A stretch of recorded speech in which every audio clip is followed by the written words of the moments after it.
डरी सहमी batting, बदतरीन bowling, खराब fielding. Green shirt की वर्ल्ड कप में मुसलसल तीसरी शिकस्त।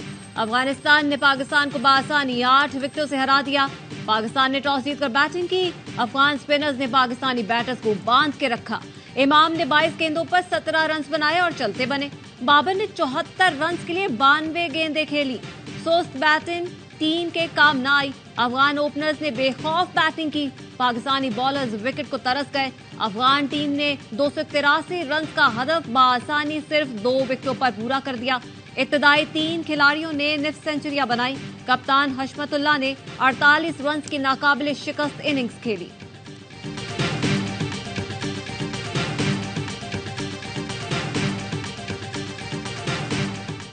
अफगान खिलाड़ियों की पाकिस्तान की मेहमान नवाजी की नाकदरी। पाकिस्तान ने 40 साल से जायद अफगानों को अपने यहाँ मेहमान बनाए रखा। पाकिस्तान से जीत पर इब्राहिम जरदान ने स्पोर्ट्समैन स्पिरिट की धज्जियां उड़ा दी। पाकिस्तान की कुर्बानियों पर पानी फेर दिया। अफगानिस्तान की जीत को पाकिस्तान से निकाले जाने वाले गैर कानूनी अफगानों के नाम कर दिया। अफगान पनागुज़ीन पाकिस्तानी मईशत और समाज के लिए बोझ बन चुके हैं। पाकिस्तान ने 4 दिहाइयों की मेजबानी के बाद गैर कानूनी मुकीम गैर मुल्कियों को जाने का कहा। पाकिस्तान ने हमेशा अफगान क्रिकेट को सपोर्ट किया। इंजमामुल हक, राशिद लतीफ, उमर गुल और कबीर खान ने ही अफगान टीम को क्रिकेट खेलना सिखाई। मोहम्मद नबी और राशिद खान पेशावर में पले बड़े, यहीं क्रिकेट सीखी। इब्राहिम जरदान ये सब भूल गए, खेल में सियासत को ले आए। आईसीसी इस हरकत का कब नोटिस लेगी? फील्डिंग जिम्मेदारी और जज्बे के साथ होती है, वो खिलाड़ियों में नजर नहीं आया। कप्तान बाबर आजम बोले, कभी बैटिंग खराब होती है, कभी बॉलिंग तो कभी फील्डिंग। हमने रन्स बना लिए थे मगर बॉलिंग और फील्डिंग में ठीक नहीं किया। अफगानिस्तान के खिलाफ शिकस्त पर शायकीन क्रिकेट फट पड़े। कहते हैं ग्रीन शर्ट्स के लिए डूब मरने का मकाम है। टीम बोरिया बिस्तर बांधकर वापस आ जाए। बाबर आजम की सुस्त बैटिंग से टीम को नुकसान हो रहा है। अफगानिस्तान को हमने क्रिकेट सिखाई, उनसे ही हार गए।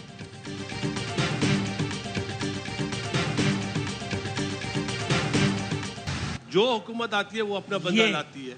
तो पाकिस्तान क्रिकेट बोर्ड का चेयरमैन पाकिस्तान क्रिकेट बोर्ड का तो नहीं है ना, जो हुकूमत आ रही है उसका चेयरमैन बन रहा है ना। जब आप किसी का रास्ता रोकेंगे अपनी मर्जी से, आप खुदा बन जाएंगे क्रिकेट के, अल्लाह माफ करे, तो फिर रिजल्ट ऐसे आएंगे। जो फास्ट बॉलिंग हमारी है वो किस चीज की चैंपियन है? हर लम्हा पुरजोश में पुरजोश बातें। अफगानिस्तान के हाथों शिकस्त पर गर्मा गर्म बहस। बासित अली ने कहा, अफगानिस्तान की कोचिंग पाकिस्तानी खिलाड़ियों ने की मगर उनको पाकिस्तान में कोई ओहदा नहीं दिया गया। जो हुकूमत आती है वो अपना चेयरमैन पीसीबी ले आती है। पाकिस्तान क्रिकेट बोर्ड का चेयरमैन मुंतखब होकर आना चाहिए, नामजद नहीं। टीम के लिए स्पिन बॉलिंग का कोई कोच ही नहीं रखा गया। कामरान अकमल ने कहा, शिकस्त शर्मनाक है। अगर आप खुदा बन जाएं और ये कहने लगे कि सोचना भी नहीं तो नतीजा ऐसे ही निकलेगा। इस टीम का मयार ऊपर हो गया है, जो हमसे सीख कर गए। आज हमने 80 की दिहाई की क्रिकेट खेली। अजहर अली बोले, मायूस कुन कारकर्दगी है, ये हार बहुत पहले ही आ जानी थी जो अब आई है। क्रिकेट तजियाकार और ARY न्यूज के नुमाइंदा खुसूसी बराए खेल शाहिद हाशमी पाकिस्तान की शिकस्त पर आप दीदा हो गए।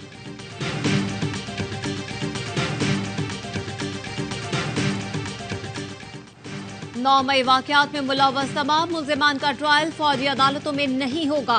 सुप्रीम कोर्ट ने सिविलियंस का मिलिट्री ट्रायल गैर आईनी करार दे दिया। सिविलियंस के फौजी अदालतों में ट्रायल के खिलाफ दरख्वास्तें मंजूर। फैसले में कहा गया, 9 और 10 मई वाकयात में गिरफ्तार अफराद का ट्रायल क्रिमिनल कोर्ट या कानून के मुताबिक कायम खुसूसी अदालतों में होगा। मिलिट्री ट्रायल की कोई कानूनी हैसियत नहीं। आर्मी एक्ट के तहत तमाम कार्रवाइयां गैर कानूनी करार दी जाती हैं। जस्टिस एजाजुल एहसन की सरबराही में 5 रुकनी बेंच का फैसला।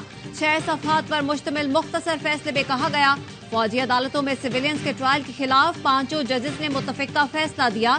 4 जजेस justice Ijazul Ahsan, justice Munib Akhtar, justice Mazahar Ali Akbar Naqvi और जस्टिस आयशा मलिक ने आर्मी एक्ट के सेक्शन 21D की दोनों झेली शिकों को आइन के खिलाफ करार दिया। आर्मी एक्ट की शिक 59(4) भी गैर आईनी करार दी। जस्टिस याहिया आफरीदी ने आर्मी एक्ट और ऑफिशियल सीक्रेट एक्ट से मुतालिक अपना फैसला महफूज रखा।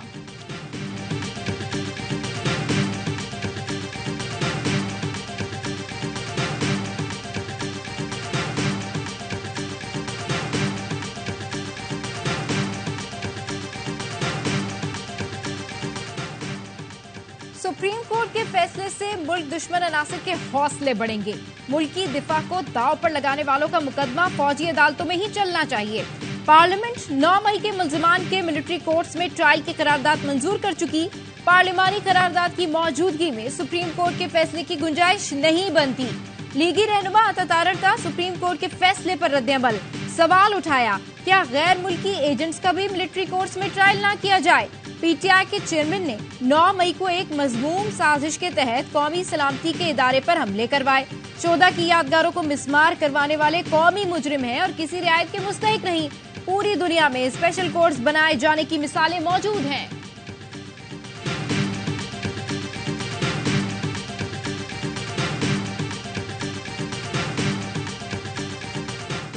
साइफर केस में चेयरमैन पीटीआई और शाह महमूद कुरैशी पर फर्द जुर्म आयद। मुल्जिमान का सेहत जुर्म से इनकार, गवाहान 27 अक्टूबर को तलब। फर्द जुर्म के मंदरजात के मुताबिक साइफर टेलीग्राम के हकायक को तोड़ मड़ोड़ कर पेश किया गया। कौमी सलामती के बरक्स जाती मकासद के लिए इस्तेमाल किया गया।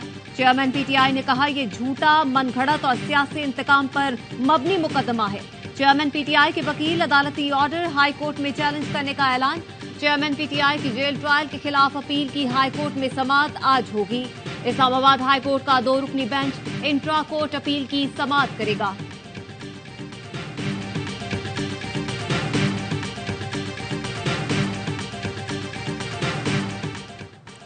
नब्बे रोज में इंतखाबात का केस। सुप्रीम कोर्ट ने इलेक्शन कमीशन और विफाकी हुकूमत को नोटिस जारी कर दिए। दौरान समाअत चीफ जस्टिस से रिमार्क्स दिए। 90 दिन में इलेक्शन वाली बात मुमकिन नहीं, वो बात बताएं जो मुमकिन हो। जस्टिस अतर मिनुल्लाह ने इस्तफसार किया तारीख देना सदर मुमलिकत का इख्तियार है तो फिर ताखीर का जिम्मेदार कौन है। अनवर मंसूर ने बताया सदर मुमलिकत के खत के बाद तारीख देना इलेक्शन कमीशन का काम था। चीफ जस्टिस ने इस्तफसार किया क्या सदर मुमलिकत ने आईनी मैंडेट की खिलाफ वर्जी की। पीटीआई वकील अली जफर ने कहा आर्टिकल 48 सदर मुमलिकत को इलेक्शन की तारीख देने का इख्तियार देता है। 90 दिन में इंतखाबात के आईनी मैंडेट को कोई तब्दील नहीं कर सकता। चीफ जस्टिस ने रिमार्क्स दिए फौरी नौयत का मामला था, बर वक्त दरख्वास्त मुकर्रर होती तो फैसला हो चुका होता। अदालत ने हुक्मनामे में लिखा दरखास्तों में सदर पाकिस्तान को बजरिया सेक्रेटरी फरीक बनाया गया। अदालत को बताया गया हल्का बंदियों का काम 14 दिसंबर तक मुकम्मल होगा। दरखास्त गुजार मर्दमशुमारी हल्का बंदियों से मुतमईन नहीं।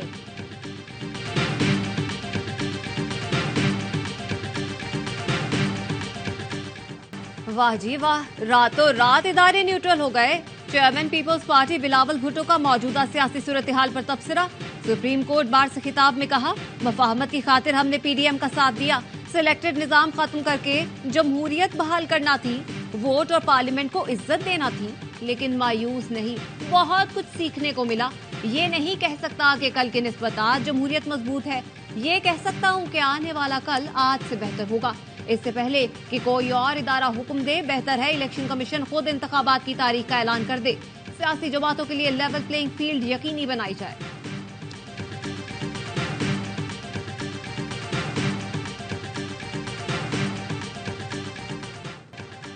बायोमेट्रिक नवाज शरीफ का पैदाइशी हक है। हमने इजाफी काम नहीं किया। मखसूस पार्टी को जिताने के लिए लेवल प्लेइंग फील्ड की बात पर कुछ नहीं कह सकता। 2018 की लेवल प्लेइंग फील्ड याद है जब अचानक जुनूबी महाज बन गया था। निगरां वज़ीर आज़म अनवारुल हक काकड़ की प्रेस कॉन्फ्रेंस। हम नहीं चाहते कि किसी सियासी ग्रुप या उनके अरकान को मैदान से बाहर रखें। अदालती फैसला हो तो वो अलग बात है। हमारा मकसद ये है कि ऐसा माहौल पैदा करें जहां लोगों को वोट देने का इख्तियार हो।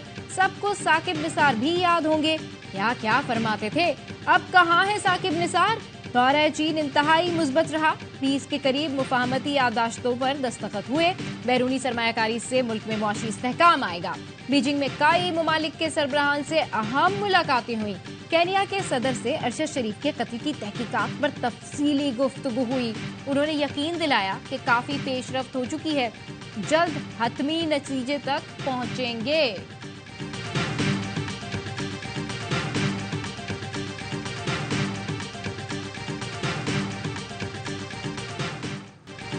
अभी तक बीमारी से मुकम्मल रिकवर नहीं हुआ हूँ। मुल्क के बदतर मुआशी हालात देखकर वापस आने का फैसला किया। साबिक वज़ीर आज़म ने एवनफील्ड और अल अजीजिया रेफरेंसेस में फैसलों के खिलाफ अपीलें बहाल करने की दरख्वास्त कर दी। इस्लामाबाद हाई कोर्ट में दरख्वास्तों की समाअत आज 2 रुकनी बेंच करेगा। नवाज शरीफ के हिफाजती जमानत की दरख्वास्त की समाअत आज ही होगी। साबिक वजीर आजम नवाज शरीफ की मरियामत, इस्लामाबाद टोल प्लाजा पर फूलों की पत्तियां निछावर की गईं। 4 साल बाद मरी पहुंचने पर कारकुनों ने नारे लगाकर इस्तकबाल किया।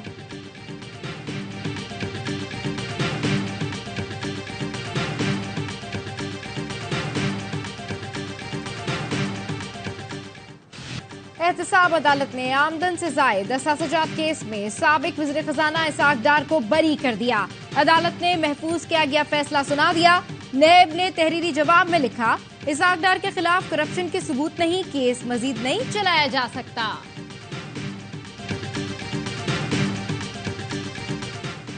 तलबा मुल्क को दरपेश चैलेंजेस का इदराक करके तज्जिया करें, जहानत और फिक्री वसाइल से उन चैलेंजेस का हल तलाश करें। आर्मी चीफ जनरल आसिम मुनी का national university of science and technology का सालाना कॉन्वोकेशन से खिताब, कहा तालीम एक ऑप्शन नहीं बल्कि जरूरत है, नस्ल कौम के लिए बेहतरीन मैमार तैयार कर रही है। Army chief general Syed Asim Munir ने तालिबा में एजाजात तकसीम किए। 7 बुनियादी मज़ामीन के 3500 से ज्यादा ग्रेजुएट्स को डिग्रियां दी गईं।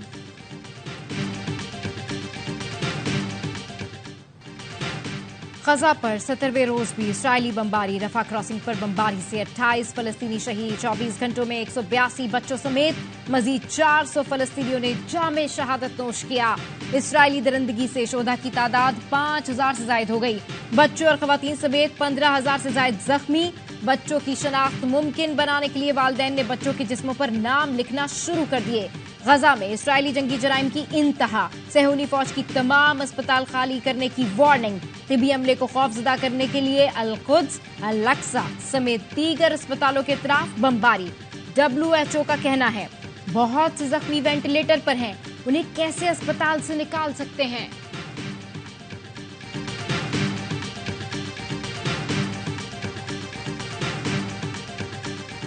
गजा में इसराइली दहशतगर्दी के बाद रुला देने वाले मनाजिर। अल शिफा अस्पताल में कई दिनों से ड्यूटी पर मामूर फलस्तीनी डॉक्टर अब्दुल रहमान अताउल्लाह का सब्र उस वक्त जवाब दे गया जब हॉस्पिटल में लाई गई लाशों का मुआयना करते हुए उसने अपने वालिद की लाश देखी। डॉक्टर अब्दुल रहमान फूट फूट कर रोता रहा। गजा की एक नन्ही बच्ची को डॉक्टर बहलाते रहे कि उसकी वालिदा जिंदा है, मगर बच्ची ने कहा वो अपनी माँ को बालों से पहचानती है, वो मेरी माँ की लाश है। इसराइली बमबारी के बाद गजा के अस्पतालों में सहूलियात का फुकदान। जख्मियों का बेहोश या सुन किए बगैर ऑपरेशन किया जा रहा है। एक बच्चा टांग की सर्जरी के दौरान कुरान पाक की तिलावत करता रहा।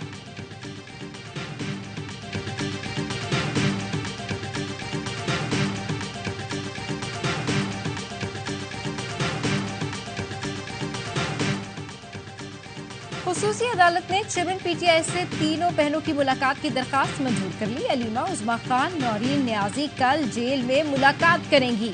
जज अबुल हसनान जुल्करनैन के हुक्म पर चेयरमैन PTI को जेल में साइकिल पहुंचा दी गई।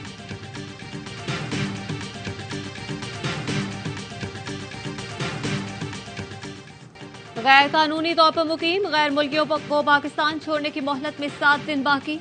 निगरान वज़ीर दाखिला सिंध हारिस नवाज कहते हैं ये तासुर गलत है कि सिर्फ एक मुल्क के शहरियों को वापस भेजा जा रहा है। तरीकाकार तय कर लिया है, मोहलत खत्म होने के बाद कैसे पकड़ा और रखा जाएगा। निगरान वज़ीर इत्तलात बलूचिस्तान जान अचकजई ने कहा गैर कानूनी मुकीम गैर मुल्की दहशतगर्दी और दीगर जुराइम में मुलव्वस हैं। कोई सियासी जमात गैर कानूनी तारिकीन वतन के साथ खड़ी होगी तो ये रियासत से जंग होगी।